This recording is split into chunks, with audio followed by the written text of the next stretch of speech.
Hey, this is Donnie Smith, and in this video we are going to test some Waterborne primer surfacer to see how it works. See if it works good or not. We have never tried this kind. It's new to us, and I think it's new to a lot of the industry, except maybe in California where they have more of those regulations. But if we've been using Waterborne paint, we really like that. But this is primer surfacer.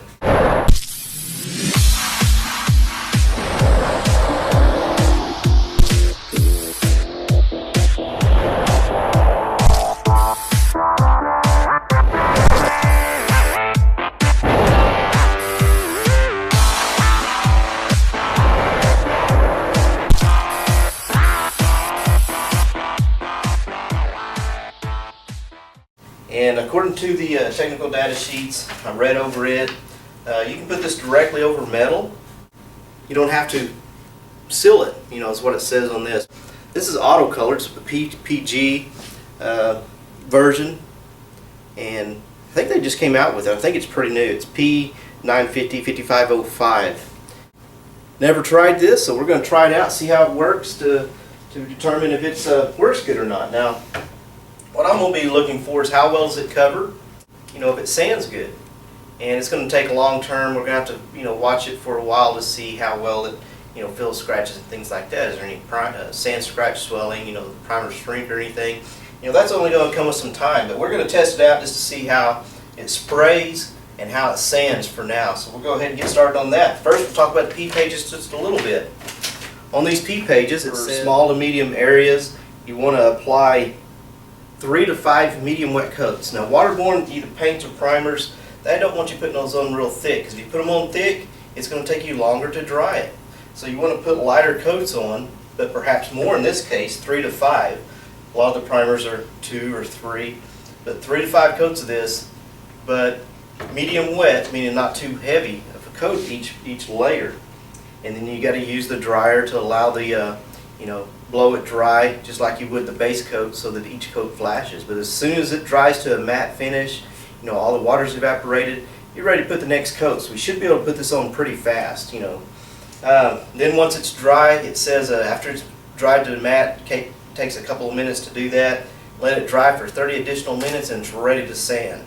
And that's what we're going to do. We're going to wait just that amount of time and see if it's ready to sand or not. It says it can be applied directly over metal. It says if you are applying directly over metal, they require a 2.5 mil thickness after sanded. So you want at least 2.5 mils on there. And we're going to check that with a mil gauge to see how we're doing on that. So anyway, we're going to check this out. It should be finished out with 220, before priming. You can still use a dry guide coat on it. Now you cannot put solvent base coat on top of this. Well, you can, but it says if you do, there's a sealer that you have to use. So we're going to apply this, and this it says soon, that it's not out yet. This is a gray. They also have a white and black. So you can basically use this as a sealer too. You just use a color that's close to the color that your car is. Like if it's a dark color, you'd use the black. If it's a light, you'd use a white, and so forth. And then after it's sanded, it should be close to the color that's on the car, the shade, not the color. And then that would eliminate the need for having to seal it. But everything else, the fluid tip that we're going to use, it says use a 1.6 to 1.9. And we'll use a 1.8 or 3M AccuSpray gun that we have. That should work for that. It says 10 pounds at the air cap. Reducing. It just reduces with the Waterborne water thinner that they have, and it says to reduce 10% by weight or 13% by volume. It says reduction accuracy is critical, therefore it's recommended to reduce by weight using a mixing scale. So that's what we'll do. We'll mix it 13% by weight on a mixing scale. So we'll get all this mixed up, we'll get it in the gun, and then we'll show you how it sprays. Okay, first we got the mil gauge out, just checking the mils in various locations to see what the paint reading is, and that way we'll know what it is after we apply the primer. And there's anywhere from 6 to 8 mils in these different locations, and down to the steel obviously would be 0 mils there. But what I'm doing here, this is something that you would not normally do, but with testing this primer, I'm putting some different scratches in it to determine if it has sand scratch swelling and how much the primer shrinks over time. So first I put some scratches with 36 grit, which is really coarse. You'd never want to prime over, something that coarse. And then I went to 80, then 180, and 220. And 220 is what's recommended to sand before priming. But I wanted to put this primer to the test and just kind of give some different grit scratches to see what it would do and what kind of shrinking I would have. So I'm going to go ahead and put all these different scratches in, and I know where I'm putting these scratches at, so that after it's primed and I block it, I can see how well the primer feels.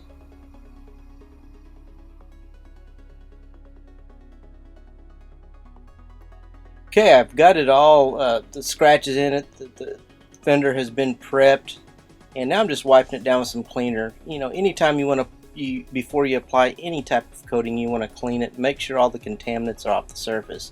So I'm just cleaning it, wiping it down here, get it good and clean and ready to apply primer. Okay, now I'm putting my first coat of primer surfacer on, and if you remember in the P pages it said to put medium wet coats, and it didn't specify on this Waterborne if I'm supposed to overlap at 75%. Now other Waterborne is 75%, so I kind of followed the same procedure with this with a little bit tighter overlap. Now after I applied this first coat, it went on really wet, and it mentioned it did not want it being that wet, so I think I got it a little bit thick on the first coat. And dry time took a little longer with this coat. Actual time was 2 minutes and 48 seconds. I edited some of the drying time out. Didn't want to spend a lot of time watching primer dry, so I edited some of that out. But it was 2 minutes and 48 seconds on that first coat, which I think was a little bit longer than it should have been. So on the next coat, before I apply it, I'm going to adjust my spray gun. You can see that I'm, turning the fluid to where it'll apply less fluid, less primer. And now I'm going to move a little bit faster also. So I'm putting the second coat on with a tight overlap, still using that 75% overlap. And I apply the second coat. After it's applied, now I've got to dry it again with this dryer. Dry time was less on this one. The actual time was 1 minute and 13 seconds, so I did get that dry time down.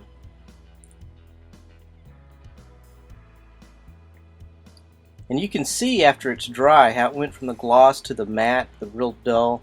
Once it's dull like this, you're ready to apply the next coat. So now I'm applying the third coat, and again I'm moving faster so I don't put it on too heavy, but I'm using a tighter overlap. And then between each coat, when using Waterborne, you have to help it dry with air.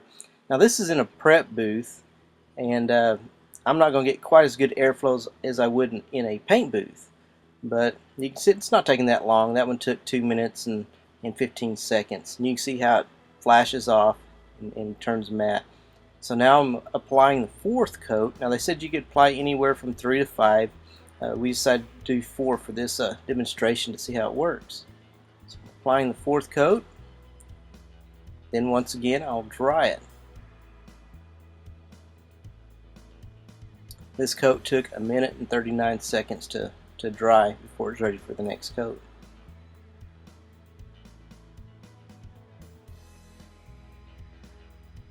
Okay, now that we got it dry, I'm going to get the mill gauge again, and this is where I'm going to determine, how much primer we actually put on there. Now I did it right after we dried it, and we had anywhere from 2 to 3 mils in the various locations. It's about 2.5 mils. A little bit thin from what the technical data sheet said. It wanted 2.5 after sanded, so we're probably a little bit light, so maybe we need to put the coats on just a little bit heavier. It'll take some adjusting to figure out how to get it just right. But then we waited 30 minutes like it said and started sanding, and it sanded really good. It turned to dust. Didn't clog up like I thought that it might. Over here where the scratches were at, I was going to see how well those sanded out, where the 36 and 80 and 180 and 220 were. Where the 36 was, I had to sand it through a little bit trying to get those out. The rest of them, they sanded out fine. Now, one good thing about this primer that I haven't mentioned is it's got a 24-hour pot life. So if you mix some up, basically you can use it all day long. Now, you wouldn't want to leave it in your paint gun all day long, but you could pour it back in a cup and seal it off and use it the entire day. You know, it's not catalyzed, and therefore, you know, it's not going to harden up on you. Had some students try sanding this and some primer surfacer solvent type just to see, you know, which one they like better, and they said that this Waterborne seemed a little bit easier to sand, didn't have to push as hard. But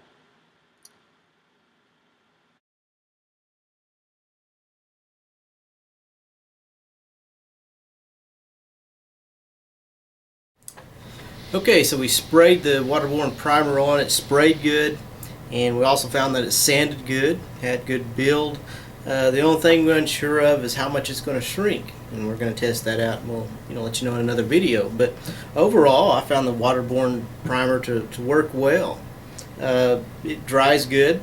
You know, you can actually speed up the process because you can apply a coat. You don't want to put it on too heavy, but you apply a coat, you dry it with the air. As soon as it's dry, as soon as it mats, you're ready to put another coat on. So you can put 4 or 5 coats on, you know, pretty fast. And I don't think the mil thickness per coat is as much as you're going to find with solvent. I think per coat it's a little bit less. Only thing left that I can see that I don't know about is how well that it stays. Is there any shrinking? And that will come with time. We should be able to tell that, you know, after a while, because I've got some pretty deep scratches in that. Other than that, you know, I found it to work good, and I also had some students try it out, so, you know, get some different opinions, and they thought that it sanded it a little bit easier. Now, the one thing I don't know, how much does it cost? I don't know. This was given to me to play around with, to try it out, see what I thought about it. So I don't really know the cost of it. Now, the cool thing about it is if you have some extra primer left over and you got some other things to do the rest of the day, it has a 24-hour pot life, so you can use that primer all day long. Now, you don't want to keep it in your gun.